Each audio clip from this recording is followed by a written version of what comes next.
Bonjour les amis, bonjour l'église, bienvenue chez vous. Plutôt ce matin, je m'invite chez vous. Alors merci de m'accueillir de votre cuisine, de votre salon. Aujourd'hui nous sommes mercredi 25 mars, en fin d'après-midi. La plupart d'entre vous avez dû renoncer à votre travail.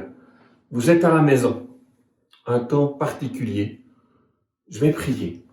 Seigneur, merci pour ce dimanche. Merci pour la technologie de l'Internet, parce qu'on peut être ensemble, réunis, pas dans le même lieu, mais par ton esprit qui nous unit. Permets que ce dimanche, nous puissions t'adorer, t'élever, puissions recevoir ta parole comme un encouragement à équiper les saints. Alors merci de t'adresser, de te tenir proche de ceux qui sont dans le défi, de la difficulté, dans l'isolement. Permets que cette matinée ensemble, ce petit moment ensemble, puisse avoir un goût de toi. Au nom de Jésus. Amen. Dimanche passé, Michael nous a donné un excellent message. Il nous a raconté à nouveau cette histoire des disciples dans la tempête. Comment est-ce que Jésus s'est levé du bateau et a calmé le vent?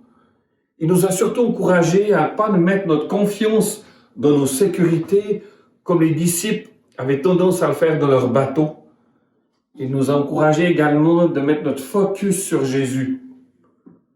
Il nous a surtout rappelé que Jésus est avec nous tous les jours.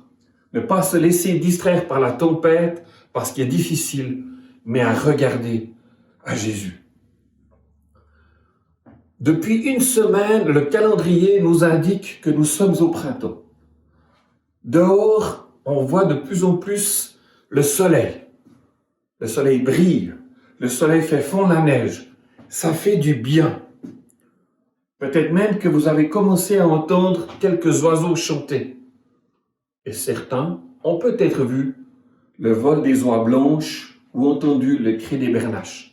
Le printemps arrive. Après l'hiver où tout semblait s'arrêter, la vie est en train de reprendre. La vie ne s'arrête pas. Jésus règne. Sa vie continue. Jésus nous dit dans l'évangile de Matthieu que nos vies sont bien plus importantes, ont plus de valeur que les oiseaux dans le ciel. Un autre verset dans Matthieu nous dit que tous les cheveux de notre tête sont comptés. Et Ésaïe, le livre d'Ésaïe, au chapitre 46, déclare que jusqu'à votre vieillesse, je serai le même. Jusqu'à vos cheveux blonds, je vous soutiendrai. Il continue, comme je l'ai déjà dit, ça veut dire que Ésaïe nous invite à nous rappeler les années passées, les mois passés, comment est-ce que Dieu est intervenu dans notre vie. Donc il dit, comme je l'ai déjà fait, je veux encore vous porter. Je veux encore vous soutenir, vous préserver. Ça, c'est l'action de Dieu pour nous. Enfin, dans Romains 8, l'apôtre Paul déclare, que rien ne pourra nous séparer de l'amour de Dieu. Rien. Oui, c'est vrai que nous sommes tous bousculés. Nous sommes dérangés, parfois ébranlés. Oui, le gouvernement a mis en place des consignes que nous devons respecter pour notre bien, mais aussi pour protéger les autres. Ce changement brutal, radical, modifie nos habitudes de vie. Et j'imagine que pour certains, ce n'est pas facile de rester à la maison. Ce que nous vivons est unique. Le mot « crise » en chinois est composé de 2 caractères. Le premier représente un danger, l'homme qui est au bord du précipice. Le second signifie chance, opportunité. Ce qui veut dire en résumé que ce que nous vivons aujourd'hui La crise dans laquelle nous sommes nous invite à faire un choix. Est-ce que je suis en danger? Est-ce que je vais laisser la peur m'envahir parce que je me sens au bord du précipice et je ne sais pas comment ça va finir? Ou de l'autre côté, je vois ce temps comme une opportunité, comme une chose. Je vous rappelle que Dieu est le même hier, aujourd'hui et demain. Dieu veut continuer de nous tendre sa main. Il vient à notre secours. Dieu travaille avec nous aujourd'hui pour le futur. Il fait constamment toutes choses nouvelles. Il n'est pas dépassé. Mon fils Alban est rentré de son voyage il y a un peu plus de 10 jours de son école de disciples. Il l'a très bien vécu et il me disait cette semaine, papa, voilà ce que j'ai écrit dans mon cahier, dans mon journal personnel. Il disait, j'ai écrit pour que je puisse dire un jour à mes enfants, à mes petits-enfants, je vous rassure, ou je ne sais pas si c'est moi qui ai besoin de rassurer, Alban n'a pas trouvé de blonde, il n'est pas amoureux, mais il pense déjà qu'un jour il aura des enfants, des petits-enfants. Et ce qu'il écrivait dans son cahier, c'était « Dieu est fidèle, Dieu prend soin de moi ». Alban a mis sa foi en Dieu, il n'a pas mis sa peur en avant. Dieu n'est pas en quarantaine actuellement. Il n'est pas coincé quelque part, il ne s'est pas enfermé dans la Nouvelle Jérusalem qu'il est en train de nous préparer. Il continue de régner.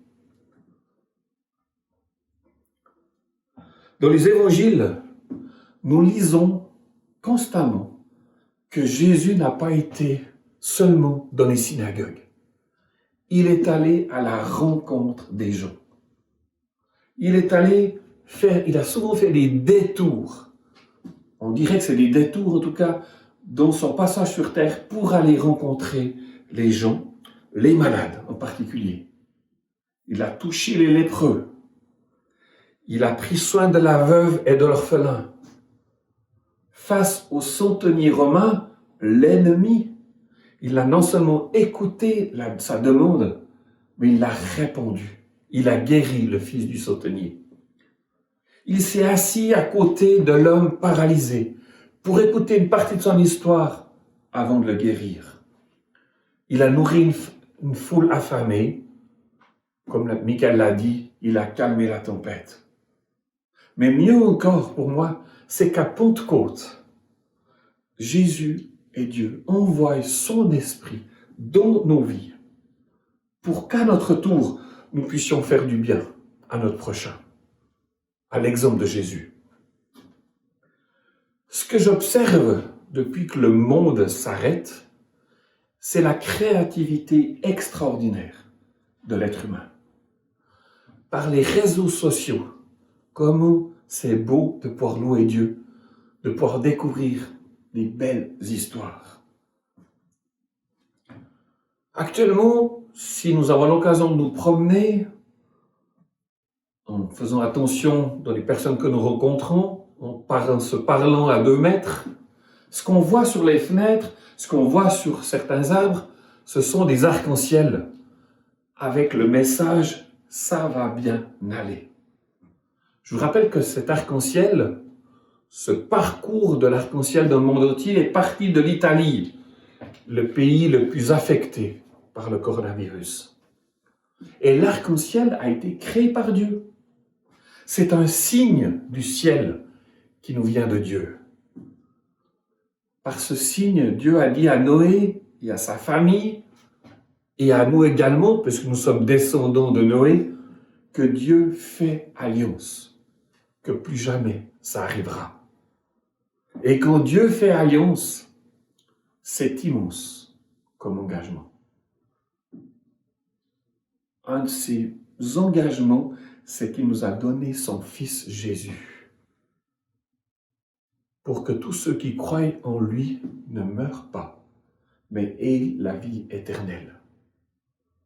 Ça, comme cadeau, on était tous des condamnés, on était tous des destinés à la mort, à vivre sans Dieu, mais au travers de son alliance, il nous a fait le cadeau de son Fils. Croire en lui, c'est non seulement le pardon, c'est non seulement une place pour l'éternité, mais c'est une assurance que tous les jours, il est avec nous, quoi qu'il arrive. Quand Dieu fait alliance, il s'engage à marcher à nos côtés. Il s'engage à nous relever si nous tombons. Il choisit d'être fidèle, de nous aimer, de prendre soin de nos vies. Il nous protège. Il est aussi le meilleur conseiller. Il veut nous rassurer par sa voix. Il nous partage sa paix. Et comme je l'ai dit, il choisit d'habiter nos vies par son esprit. L'alliance donne une sécurité. Vous l'avez peut-être vu sur Facebook, la semaine passée, Patty et moi, nous avons fêté nos 26 ans de mariage, tout simplement à la maison. À la maison. Une fête d'anniversaire. Mais ce que j'ai réalisé dans ces 26 dernières années, c'est que l'alliance de Patty m'a sécurisé. L'alliance avec Patty m'a permis d'être vulnérable devant elle, d'être fragile en quelque sorte, d'être nu sans avoir peur, sans besoin de me cacher. L'alliance de Patty m'a donné une force incroyable, une créativité, une passion. Elle m'a permis d'avancer, de traverser les moments difficiles. Elle m'a apporté une confiance. Le meilleur est encore à venir. Ça, c'est Patty qui me l'a apporté. Je suis béni. Merci, Patty, pour la femme extraordinaire que tu es. Mais quand Dieu fait alliance, c'est bien plus que Patty m'apporte. L'alliance de Dieu donne une sécurité. Il nous dit, je suis avec toi. Est-ce que vous voyez ce dessin? C'est un cadeau que j'ai reçu il y a 3 semaines. Un cadeau de Yanis. Jésus, le super amour. Jésus, celui qui vient vers nous quand on est dans le besoin. Jésus qui nous aime. Quand j'avais 8 ans, j'allais à l'église avec mes parents. Et un des dimanches, je me souviens très bien, j'ai entendu pour la première fois un chrétien de Russie qui témoignait sa foi. Qu'alors pour lui, c'était difficile, c'était même interdit d'être chrétien. J'ai découvert l'église persécutée. Et j'ai demandé à mes parents, mais moi j'aimerais lire des histoires. Comment est-ce qu'ils font? Et entre autres, j'ai lu le livre de frère André, qui s'appelle Le Contrebandier. J'ai été passionné de découvrir cet ancien soldat devenir un messager rempli d'espérance et d'audace. Waouh! Ce gars-là, cet homme de Dieu, il a réussi à faire passer des millions de Bibles en contrebande dans les pays fermés à l'Évangile. Il a équipé les chrétiens persécutés derrière le rideau de fer en Europe de l'Est. Alors, je le dis, depuis 10 jours environ, je commence mes journées, je vais lire ma Bible, je prie, après je me fais un temps de louange en allant sur YouTube. Et puis j'ai trouvé un chanteur chrétien russe, Simon Koraski. Alors il chante un peu en anglais, il chante de temps en temps en russe, mais ça m'impressionne de voir cet homme qui a été, je ne sais pas s'il a été persécuté à cause de sa foi, mais je sais que ça n'a pas été tout facile pour lui. Parce que ce n'est pas toujours évident d'être chrétien dans ces pays de l'Est. Malgré une liberté, il y a encore une certaine surveillance. Et il partage par les chants sa foi. Ces derniers jours également, je lis des histoires de chrétiens syriens. La Syrie qui est depuis 10 ans en guerre, comment est-ce que ces chrétiens ont persévéré? J'ai même découvert chez moi un livre où dans ce livre, il y a une photo, et cette photo, c'est une Bible du XIIIe siècle. Waouh! Donc, c'est comme ça que je me nourris, entre autres, ces derniers jours. Je regarde comment ces chrétiens persévèrent. Comment ces chrétiens sont encore debout alors que le pays est en guerre, alors que leur foi est souvent observée, condamnée par moment. Ces chrétiens, oui, ont été dans la privation. Oui, ils ont vécu des temps pas faciles. Et en même temps, ils ont témoigné de la fidélité de Dieu. Ils ont apporté la nourriture à leurs voisins. Ils ont raconté comment est-ce que Dieu prend soin d'eux. Ça me montre, encore une fois, que le plan de Dieu de toute éternité, c'est que chaque homme, chaque femme puisse faire partie de la famille de Dieu, puisse connaître son nom. Nous sommes l'Église. Et dans cette crise, notre mission continue à chacun. C'est une saison d'opportunité d'être témoin de Jésus. On va le voir comment, alors qu'on est en quarantaine, comment être témoin de Jésus. Le rôle des super-héros, c'est pas réservé aux acteurs de cinéma uniquement. Puisque Jésus, le super-amour, habite en nous, ça veut dire que nous sommes quelque sorte aussi des super-héros maintenant, pour nos familles, pour nos collègues de travail, pour nos voisins. Jésus, je rappelle, est le super-amour qui bannit toute crainte. Tous les jours, on voit dans les médias que bien des événements mondiaux, voire locaux, sont annulés, sont déplacés, sont reportés à une date. On ne sait pas trop quand. Dans ma région, près de Saint-Jean-de-Matin, il y a un village qui s'appelle Rodden. Puis à Rodden, ils aiment bien fêter, c'est la Saint-Patrick, le 17 mars. Alors je me suis renseigné, mais la fête n'a pas lieu. Mais c'est qui ce Saint-Patrick? Mewin Sukat, appelé plus tard Saint-Patrick, a été vendu adolescent comme esclave en Irlande. Il a dû quitter de force l'Angleterre, son pays natal, pour aller travailler comme esclave en Irlande. Et un jour, il réussit à s'échapper, à s'enfuir. Il retourne dans son pays, en Angleterre, comme homme libre. Et dans son pays, Jésus le rencontre. Jésus le transforme. Jésus fait sa demeure dans sa vie. Patrick a choisi de faire des études. Il devient prêtre. Et à la fin de ses études, il accepte l'appel de Dieu de partir en mission. Et il se rend où? En Irlande. Et je trouve intéressant qu'aujourd'hui l'Irlande a des traces de son passage. Pourquoi? Il a expliqué au moyen du trèfle à 3 feuilles la Trinité aux Irlandais. Il a expliqué que la couleur vert du trèfle est un signe d'espérance, parce que Dieu est un Dieu d'espérance. Et aujourd'hui, le trèfle, c'est un des symboles de l'Irlande. Durant toute sa vie, Patrick a fondé des églises, des écoles. Il a changé le monde dans lequel il vivait. Si on consulte des livres d'histoire qui racontent l'histoire de Saint Patrick, on peut lire entre autres sa prière. Il paraît même que c'était sa prière quotidienne. Je vous la lis. Je me lève aujourd'hui avec la force de Dieu pour me diriger. Je me lève aujourd'hui avec la puissance de Dieu pour me soutenir. La sagesse de Dieu pour me guider. L'œil de Dieu pour voir devant moi. L'oreille de Dieu pour m'entendre.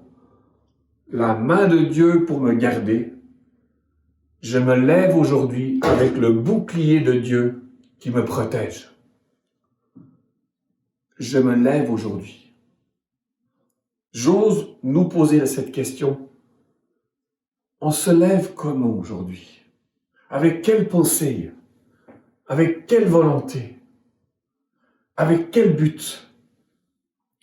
Oui, le coronavirus a bien changé nos plans. Mais Jésus règne toujours. Notre avenir comme notre présent est dans sa surmain. Je le répète, Jésus n'est pas dépassé. Mon ami, mon collègue Luc, nous envoie tous les jours des courriels avec des mots d'encouragement. Et lundi 23 mars, il nous a écrit « L'ennemi tremble actuellement parce qu'il voit le réveil qui s'en vient. » Depuis toujours, Dieu a changé le mal en bien. Depuis toujours, il fait avancer son plan parfait pour le bien de son Église et de l'humanité. On est en route vers ce bien que Dieu travaille.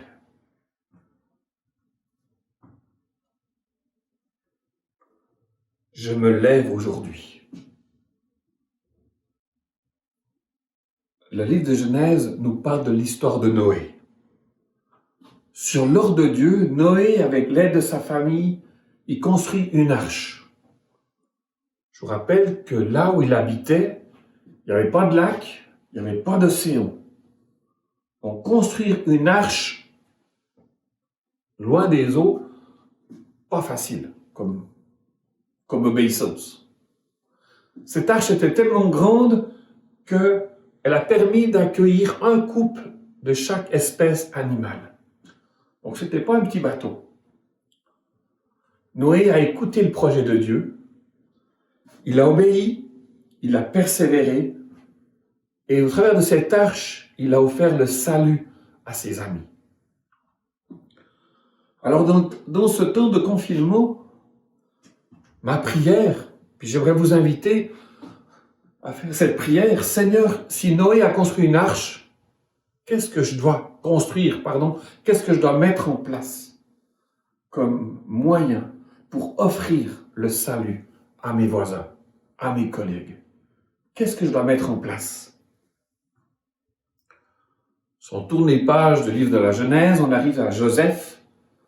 Joseph, un jour, se trouve en prison d'une façon injuste. Il est même resté de longues années en prison. Et dans la prison, il a pris soin des autres prisonniers. Il a interprété leurs rêves. Il s'est intéressé à eux. Il a expliqué leur futur. Tout ce qu'il a dit, ça s'est réalisé.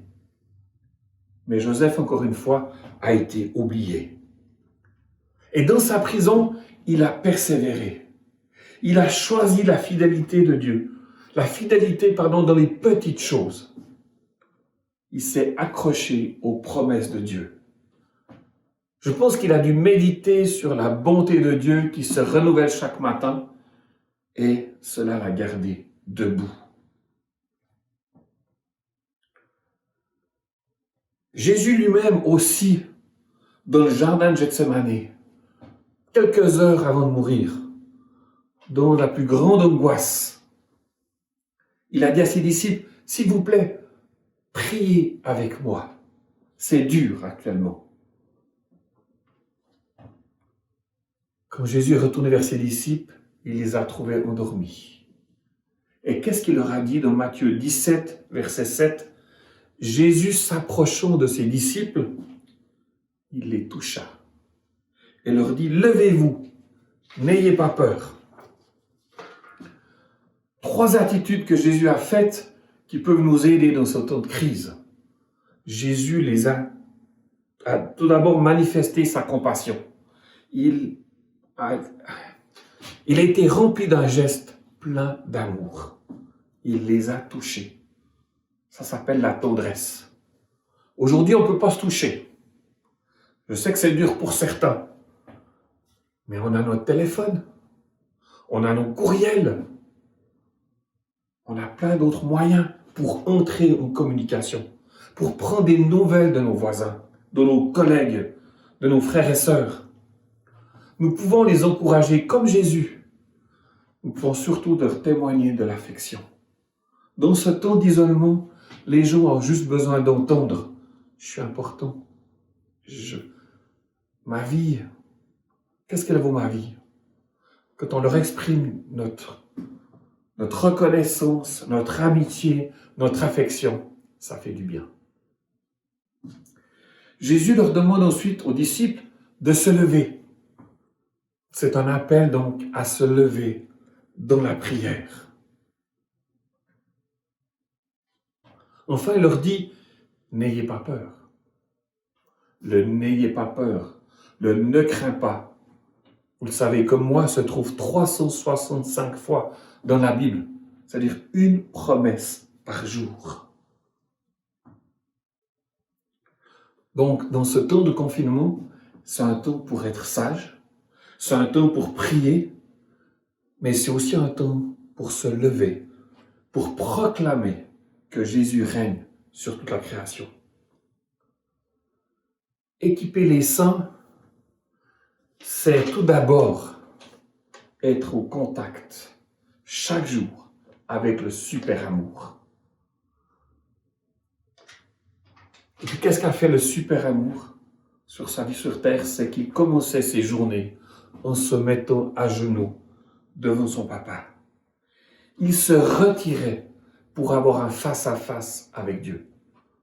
Alors ce temps de confinement, c'est peut-être déjà ça, c'est d'avoir cherché notre intimité avec Dieu. Et dans son dialogue quotidien avec son papa, Jésus a pu vivre les surprises, les gens inattendus, les questions qu'on lui a posées, les pièges qu'on a essayé de lui tendre. Tout ce qui lui arrivait, on a l'impression que sans arrêt Jésus est sollicité. Puis toujours, il savait quoi répondre. Donc, dans son dialogue, Jésus a pu faire face aux surprises qui nous arrivent, nous aussi, quasiment toutes les demi-journées, on a une nouvelle recommandation de notre gouvernement. Continuons de prier pour M. Legault, en parenthèse. Le super-héros rempli du super amour de Jésus, il crée de l'espace dans lequel Dieu peut agir. Il crée un espace dans lequel quelque chose peut se produire. Quelque chose qui n'est pas planifié, à laquelle on ne s'attend pas. Alors j'aimerais vous encourager à un petit exercice dans ce temps à la maison. Chaque jour, écris sur une feuille, sur ton ordinateur, sur ton téléphone, une réponse que Dieu a faite lorsque tu lui as prié. Comment est-ce que Dieu a amené une réconciliation? Comment est-ce que Dieu t'a aidé à pardonner? Comment est-ce que Dieu t'a guéri?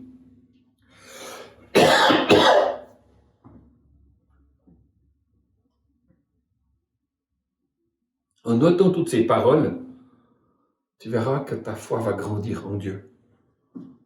Parce que Dieu est fidèle.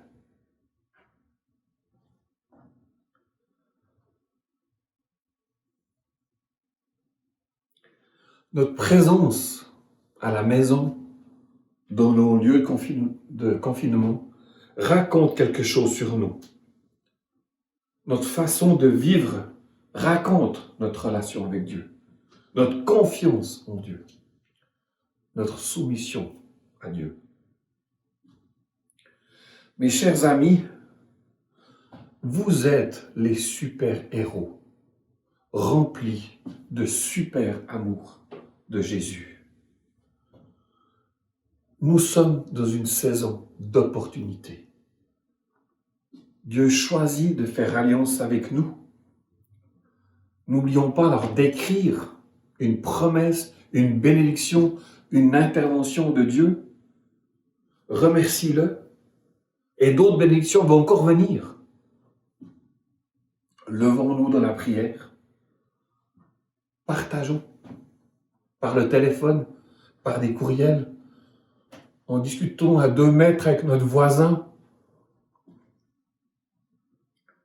Vous savez que les 2 premières lettres du mot good, qui signifie en anglais bon, et God, qui veut dire Dieu, sont go. Alors quand on dit God is good, il y a 2 fois go, go, c'est-à-dire va. En manifestant des gestes de compassion par le téléphone, par le courriel, par notre voix, en nous levant dans la prière, en choisissant de ne pas être dans la crainte, nous devenons des super-héros, remplis de super-amour. Et je vous rappelle que depuis que l'Église existe, et nous sommes l'Église, le royaume de Dieu est toujours venu au travers d'activités simples qui découle de l'amour et de la foi. Nous sommes de la saison d'opportunité. Alors pour vous aider au téléphone, dans le courriel, dans les personnes que vous rencontrez en respectant toujours la distance qu'on nous demande, qu'on les voit par hasard dans notre promenade qu'on fait, vous pouvez poser des vraies questions. C'est plus qu'un « comment ça va ?» C'est peut-être la question, mais qu'est-ce qui te fait peur dans ce que tu vis? Qu'est-ce qui est important maintenant pour toi dans cette crise? Comment est-ce que je peux prier pour toi? Puis si la personne est ouverte, vous pouvez même lui proposer, mais est-ce que tu veux que je te raconte ce qui me permet de tenir debout aujourd'hui? Quelle est mon espérance? Bonne semaine, mes amis. Je vous aime. Avec Michael et Luc, nous continuons de prier pour vous. Dimanche à la même heure, dimanche dans une semaine, Luc sera présent chez vous. Merci pour vos prières. Que Dieu vous bénisse. Amen.